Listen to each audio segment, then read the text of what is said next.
Omnomnom is a collective of musicians, artists, tech heads, and writers with a passion for chiptune music, retro gaming, and old computers. We aim to share information and our passion to all of you. If you are interested in submitting audio, video, or articles to Omnomnom, please send us an email at mikey@omnomnom.com. In the next few episodes, I'll be going over a number of Nintendo handhelds and how well they stack up when it comes to making chiptune music. In this episode, I'll be talking about the pros and cons of the DMG-01 Game Boy for making chiptune music. The DMG-01 Game Boy is the original Game Boy that was released in 1989. It took 4 AA batteries and came with a nostalgia-invoking, green-tinted LCD screen. Let us start out with the positives of the DMG-01 Game Boy. The audio quality you can get out of the DMG-01 is great. Out of the first 6 models of Game Boys, the DMG-01, the Game Boy Pocket, the Game Boy Light, the Game Boy Color, the Game Boy Advance, and the Game Boy Advance SP, the ProSound mod makes the biggest impact on the DMG-01. The low-end frequencies are pushed, and you can get really good bass from it. It is a night and day difference and adds a lot of firepower to the DMG-01. For audio samples comparing the DMG-01 Game Boy with and without the ProSound mod, please listen to episode 2 of Chiptune Tech. The DMG-01 is amazing for modding.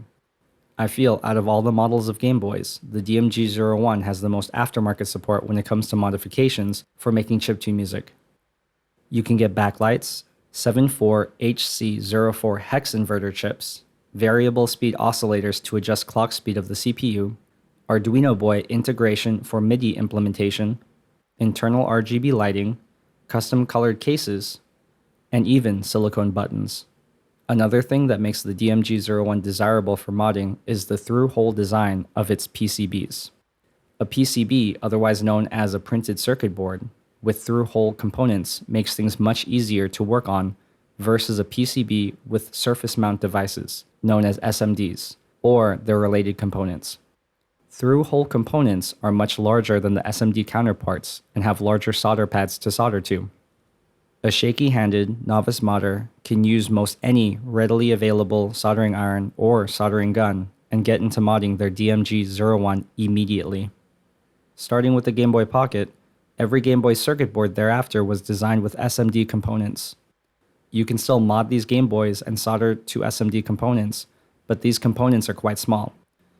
You might need more tools to help you solder, such as a helping hands device, which is a stand with articulating arms and alligator clips that help you hold wires or PCBs, a PCB vise which holds a PCB, and if you're going to get super hardcore, a hot air rework station. The DMG-01 is a favorite for modders because there's a lot of extra space inside the shell. There are large clearances and gaps between the PCB and the plastic shell inside the DMG-01, allowing you to add extra jacks, custom PCBs, and ports with ease.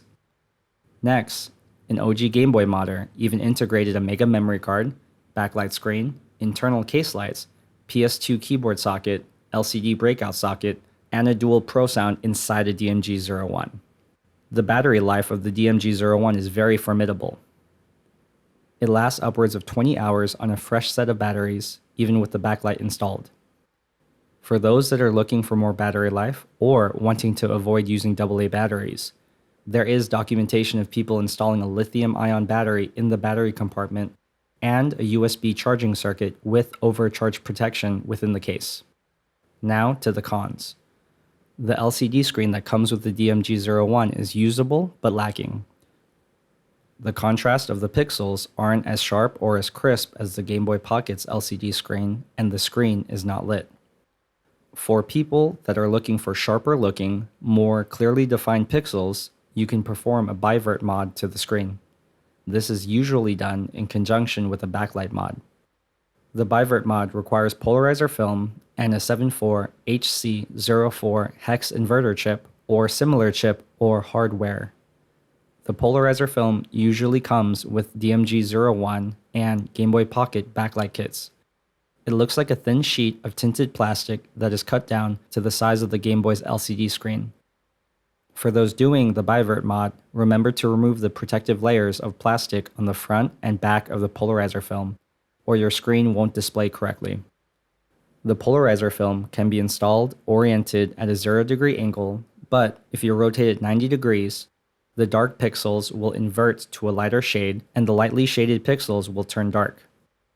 Polarizer film that is attached to the reflective material behind the DMG-01 Game Boy and Game Boy Pocket's LCD screen are installed in a 0-degree orientation. After you remove the polarizer film and the reflective material, you will need to install the aftermarket polarizer film in a 90-degree orientation so that the pixels on the screen are inverted. The 74HC04 hex inverter chip will then invert the pixels again on the DMG-01 Game Boy's circuit board, resulting in darker, more well-defined pixels on the LCD screen. There's also a way to rewire a Game Boy Pocket's LCD screen to replace the DMG-01 LCD screen for those that want to go the extra mile. The DMG-01's processor is not the fastest and may have trouble keeping up with high BPM songs in LSDJ. Songs that run at a very high tempo with intricate table effects tend to cause the DMG-01 CPU to crash.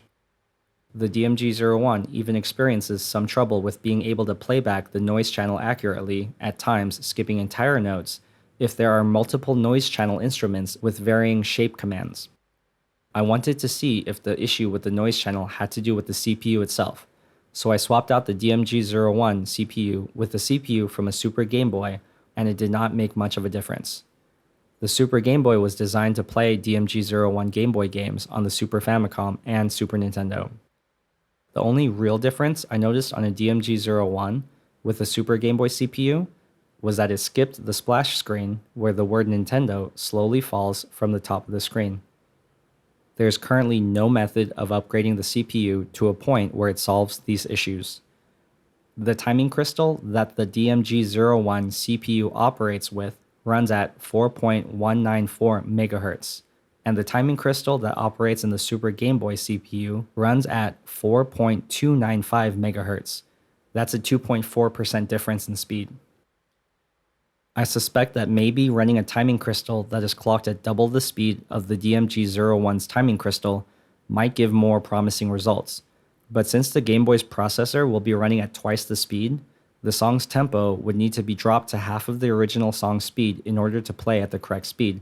However, I have heard that running the DMG-01 at half speed or double speed can cause weird issues with the pitch and tone of the notes being played in LSDJ.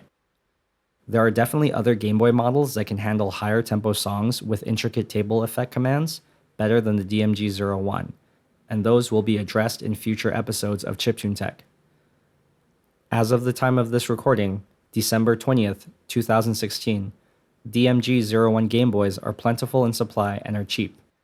I feel a good condition, unmodified DMG-01 Gray Boy shouldn't cost you any more than $25 to $30 on the high end.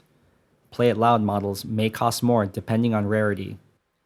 If you live stateside, secondhand video game stores, swap meets, garage sales, Goodwill, and eBay are common places to find a DMG-01 Game Boy.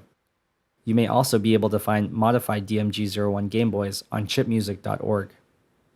All in all, the DMG-01 is a favorite amongst chiptune artists and a great place to start in terms of hardware for composing music on LSDJ and Analoop.